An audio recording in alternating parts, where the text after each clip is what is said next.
সবাইকে শুভরাত্রি। প্রিয় মানুষগুলো, তার নিষ্ঠুর হাসিটাই তাকে মন থেকে মুছে ফেলতে আমাকে সাহায্য করেছে।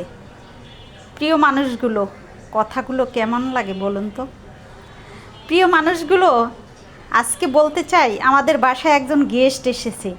সে হচ্ছে আমার হাতের নিরামিষ আলুর দম আর চিতই পিঠা, যাকে আমরা বলি সাজের পিঠা। আর এই যে পাতলা গুড় খেতে চেয়েছে। আমি কিন্তু এই যে আলুর দমটা এত সুন্দর করে করেছি, কাশ্মীরি মরিচের গুঁড়ো দিয়ে, সাথে পাকা টমেটো, দই, একটু পোস্তদানা বেটে, একটু চীনাবাদাম বেটে, মানে অনেক সুন্দর করে করেছি। সত্যি কথা যেটা, যেহেতু খেতে চেয়েছে। তো কেমন হয়েছে রাতের খাবারটা? এবং পিঠাগুলো কিন্তু দারুণ, দেখুন একেবারে ফুলে ফেপে এক। তারপরে এই দেখুন ফুটু ফুটু সুন্দর, দেখছেন? জালি জালি সাজের পিঠা, খেতে অসাধারণ। তো সবাইকে শুভরাত্রি, সবাই ভালো থাকবেন। আর এই শীতে পিঠা খাবেন, মজার মজার খাবার খাবেন।